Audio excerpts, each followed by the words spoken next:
Dear students, आज के इस लेक्चर में हम 10वीं क्लास का गणित का तीसरा अध्याय दो चर वाले रैखिक समीकरण युग्म की प्रश्नावली 3.3 के प्रश्न 1 से 2 सभी भागों सहित हल करेंगे। तो हमें यहाँ पहला प्रश्न दिया हुआ है, निम्न रैखिक समीकरण युग्म को प्रतिस्थापन विधि से हल कीजिए। और जो पहले प्रश्न का पहला भाग हमें दिया हुआ है वो है x प्लस वाई बराबर 14, x माइनस वाई बराबर 4। तो इस तरह से हमें ये दो समीकरण दी हुई मिलेगी और इनको प्रतिस्थापन विधि से हमें हल करना है। हमें x और y का यहाँ पे मान ज्ञात करना है। तो इसको नंबर 1 मान लेते हैं, ये नंबर 2 मान लेंगे। अब समीकरण 1 से हम x का मान ज्ञात करेंगे। समीकरण 1 से x का मान ज्ञात करो यहाँ से, तो ये हो जाएगा 14 माइनस वाई, और इसको समीकरण 3 दे देते हैं नाम। समीकरण 1 से हमने x का मान ज्ञात कर लिया है और अब ये मान समीकरण 2 में रखेंगे। तो अब समीकरण 3 का मान समीकरण 2 में रखने पर, तो ये x का मान जो है वो हो जाएगा 14 माइनस वाई, और माइनस में y बराबर 4, तो ये होगा 14 माइनस वाई माइनस वाई बराबर 4, 14 माइनस 2y बराबर 4, और माइनस 2y बराबर 4 माइनस 14, माइनस 2y बराबर 4 में से 14 जाएंगे तो माइनस 10 बचेगा, माइनस से माइनस y हो जाएगा 10/2, और ये आ जाएगा 5। तो y का मान हमारे पास 5 आया। अब y का मान आप समीकरण 3 में रख दो। y का मान समीकरण 3 में रखने पर, 3 में अगर रखेंगे तो x बराबर क्या हो जाएगा, 14 माइनस वाई की वैल्यू 5 आई है, तो x आ जाएगा 14 में से 5 जाएगा 9, तो इसलिए x बराबर 9 और y बराबर 5। ये प्रतिस्थापन विधि थी। तो एक बार मैं रिपीट कर देता हूँ इस प्रतिस्थापन विधि को। समीकरण 1 और 2 हमें दे रखी है। पहली समीकरण से हम x का मान ज्ञात करेंगे और ये x का मान हम दूसरी समीकरण में रख देंगे। दूसरी समीकरण में रखते ही हमारे पास y का मान आ जाएगा। अब y का मान समीकरण 3 में रखेंगे तो x का आ जाएगा। इस तरह से प्रश्न नंबर 1 कंप्लीट हुआ।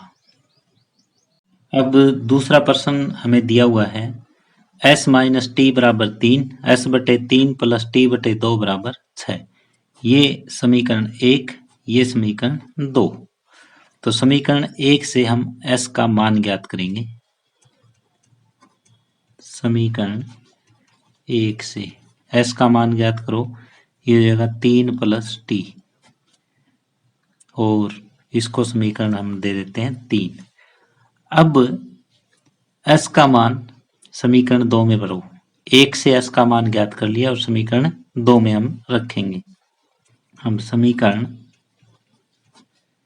2 व 3 से क्या हो जाएगा, s का मान रखो, ये 3 प्लस में t बटे 3 प्लस में t बटे 2 बराबर 6।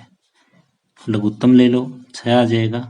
ये 6 यानी ये 2 से गुणा हो जाएगा, 6 प्लस में 2t और प्लस में ये इधर गुणा हो जाएगा 3t बराबर 6। आर पार गुणा करो, ये हो जाएगा 6 प्लस में 5t बराबर 6 छिके 36, 5t बराबर 36 माइनस 6, 5t बराबर 30, और t की वैल्यू आ जाएगी 30/5 यानी कि 6। 5 एकम 5, 5 छिके 30। अब t का मान कहाँ रख दो, t का मान समीकरण 3 में रख दो। t का मान समीकरण 3 में रखने पर s की वैल्यू आ जाएगी, s बराबर 3 प्लस में t है, t का मान है 6, तो s की वैल्यू 9।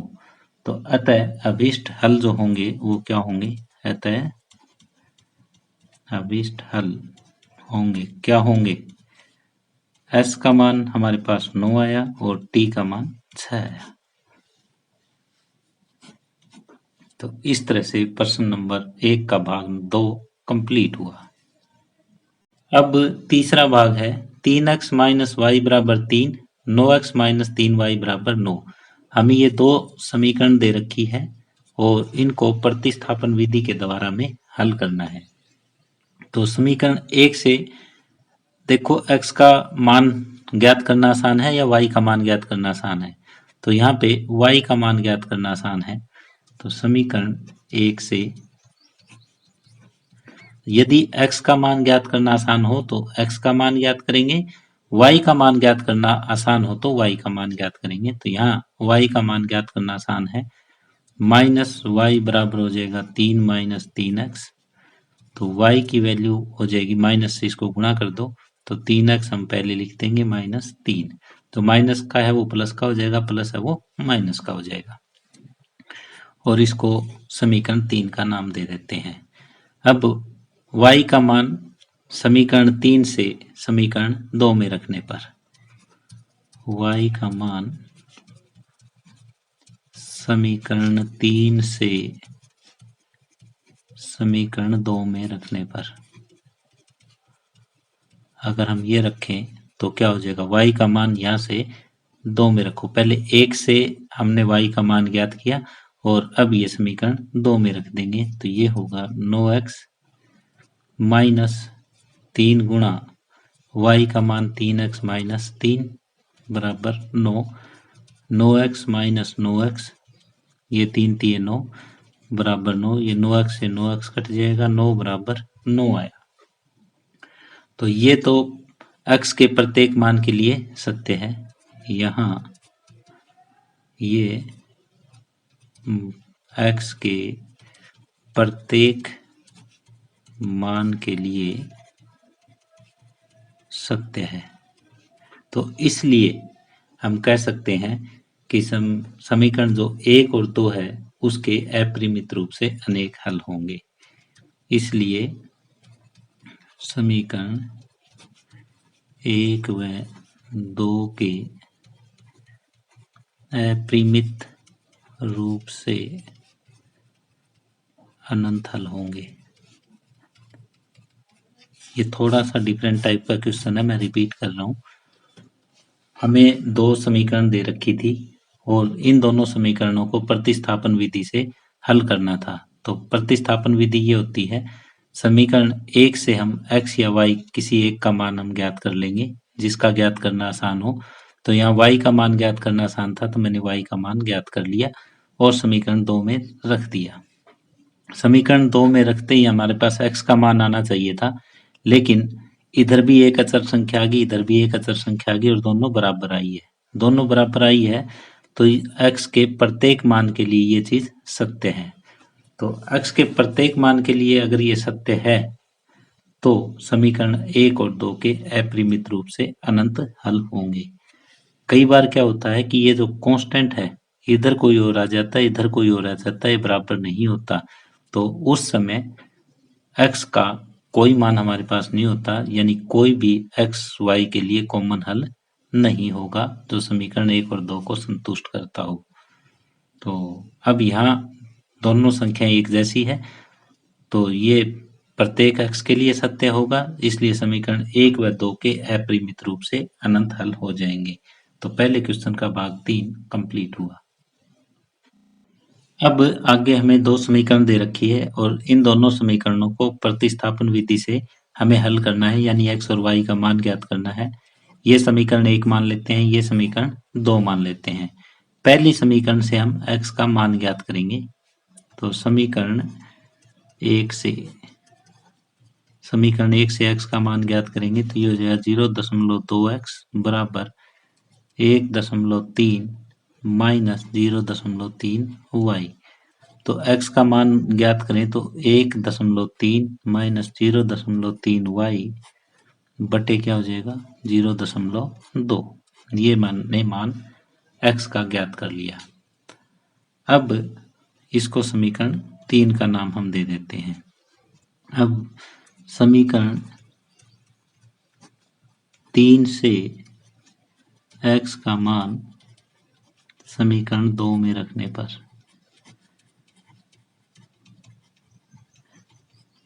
अगर ये रखें तो क्या हो जाएगा, 1 से हमने x का मान ज्ञात कर लिया और ये समीकरण 2 में रख रहे हैं। 0.4 x की जगह 1.3 माइनस 0.3 y बटे 0.2 ये हमने x की जगह रखा प्लस में 0.5 y बराबर 2.3।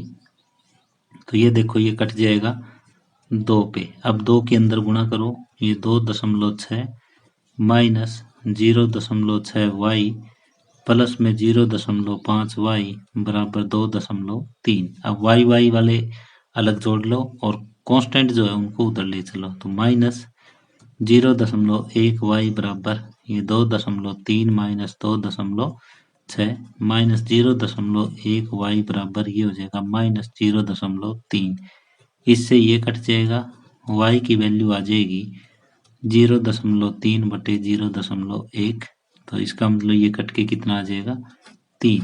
y का मान हमारे पास 3 आ जाएगा। y का मान कहाँ रखें, समीकरण 3 में। y का मान समीकरण 3 में रखो। 3 में रखने पर क्या होगा, x बराबर 1.3 माइनस 0.3 y की वैल्यू है 3 बटे 0.2। 1.3 माइनस ये 0.9 बटे 0.2, ये 0.4 बचेगा, नीचे 0.2 और कट के ये कितना आ जाएगा, 2। तो अभिष्ट हल जो होंगे वो x का मान तो 2 आएगा और y का मान 3 आएगा। तो ये हमारे अभिष्ट हल आए। तो सेम उसी तरीके से किया, यहाँ सिर्फ दशमलव था तो दशमलव आपको सोल्व करना आना चाहिए। तो हमने क्या किया, समीकरण 1 और 2 मानी, पहली समीकरण से x का मान ज्ञात किया और ये दूसरी समीकरण में हमने रख दिया तो y का मान आ जाएगा। y का मान समीकरण 3 में रखोगे तो x का आ जाएगा। तो इस तरह से प्रश्न नंबर 1 का भाग 4 कंप्लीट हुआ। अब 5वां भाग है वर्गमूल 2x प्लस वर्गमूल 3y बराबर 0, वर्गमूल 3x माइनस वर्गमूल 8y बराबर 0। ये दो हमें समीकरण दे रखी है और इनको प्रतिस्थापन विधि से हमें हल करना है, यानी कि x और y का मान हमें ज्ञात करना है। तो एक समीकरण को 1 मान लिया, दूसरी समीकरण को 2 मान लिया। पहली समीकरण से हम x का मान ज्ञात करेंगे। समीकरण 1 से x का मान हम ज्ञात करें तो ये हो जाएगा वर्गमूल 2x बराबर माइनस वर्गमूल 3y और ये होगा x बराबर माइनस वर्गमूल 3 बटे वर्गमूल 2y और इसको समीकरण हम 3 दे देते हैं। x का मान हमने ज्ञात कर लिया, ये समीकरण 2 में रखेंगे। समीकरण 3 से x का मान समीकरण 2 में रखने पर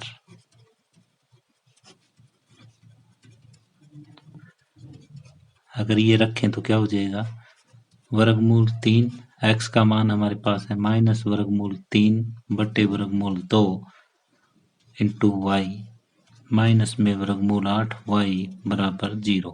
तो ये हो जाएगा वर्गमूल 3 गुणा वर्गमूल 3 वर्गमूल 9 और वर्गमूल 9 को हम क्या लिख सकते हैं, 3 बटे वर्गमूल 2y माइनस वर्गमूल 8y बराबर 0।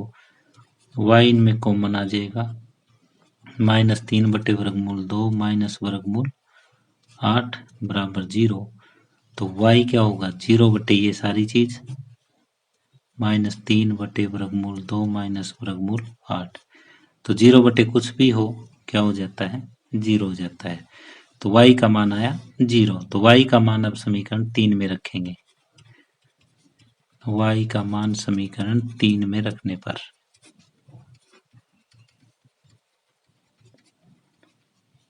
x है वो होगा माइनस वर्गमूल 3 बटे 2, y का मान 0। तो x भी कितना हो जाएगा, 0।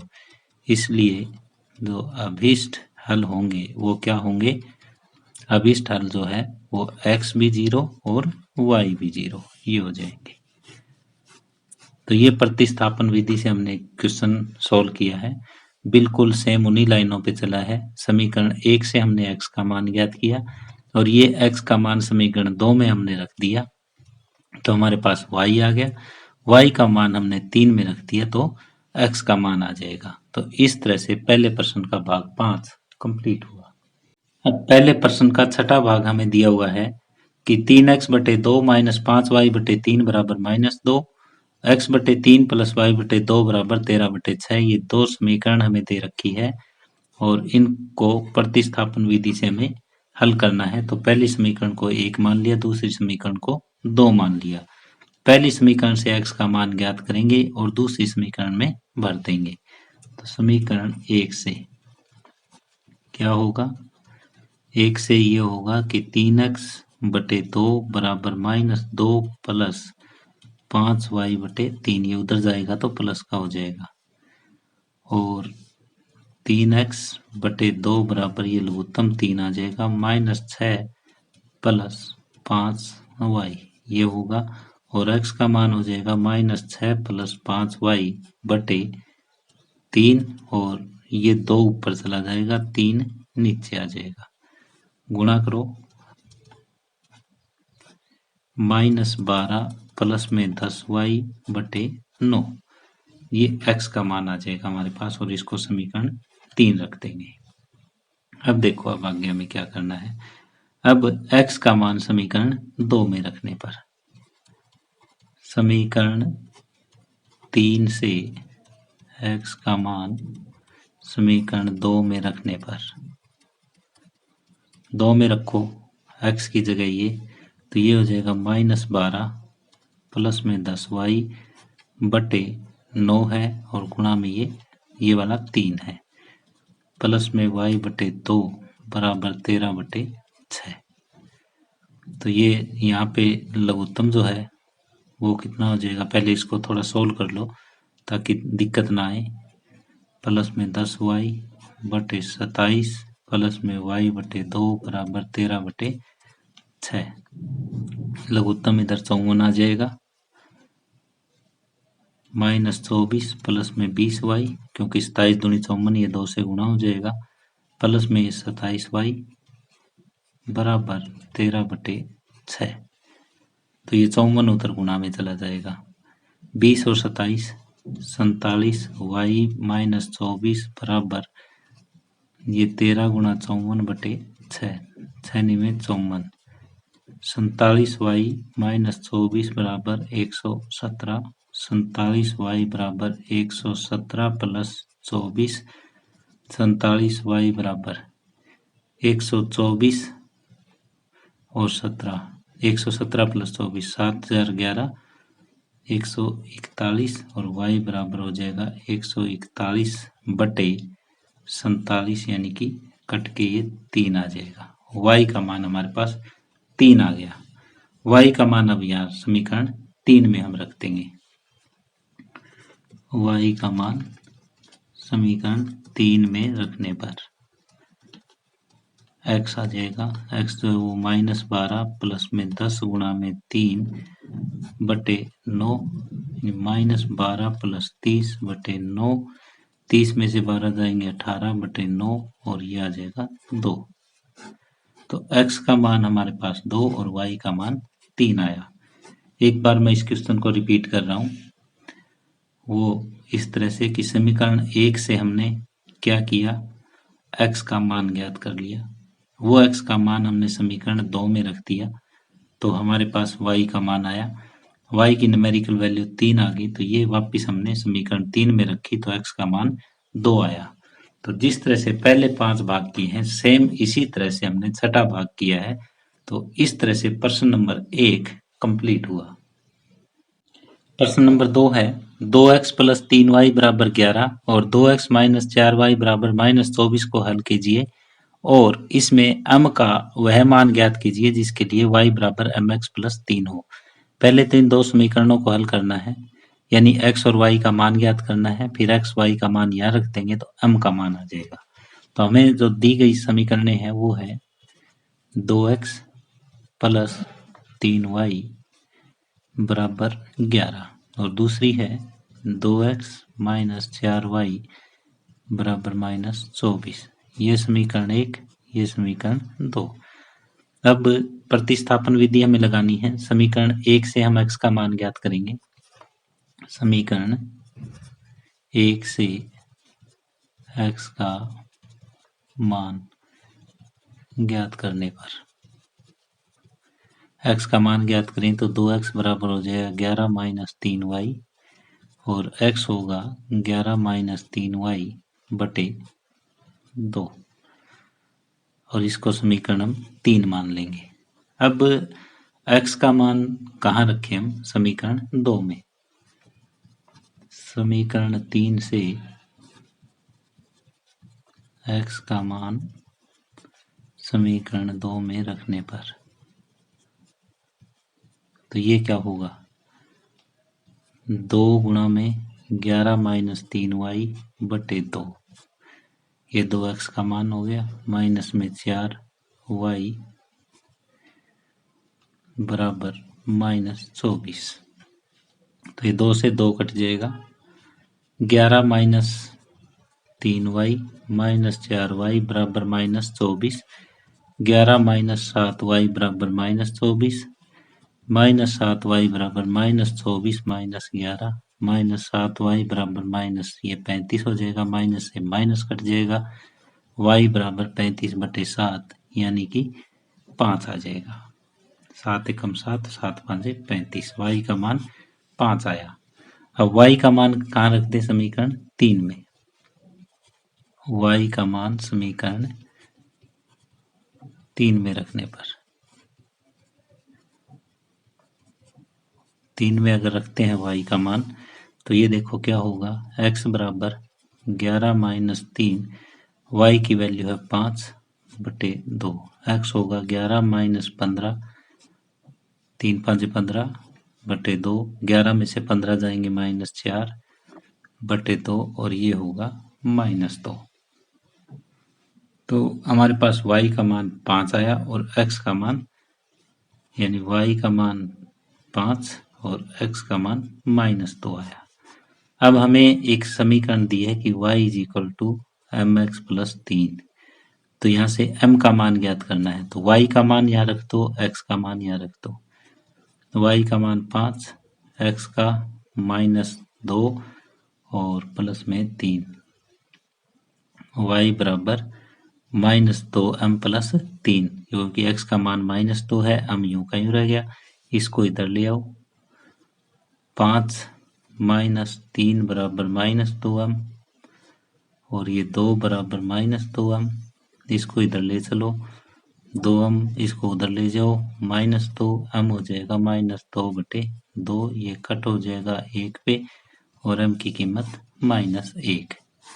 तो हमने क्या किया, हमें 2 समीकरण दे रखी थी, 2 समीकरणों से हमने x और y के मान ज्ञात किए प्रतिस्थापन विधि से, और ये मान हमने जो तीसरी एक समीकरण और दे रखी थी वहां पे रख दिए।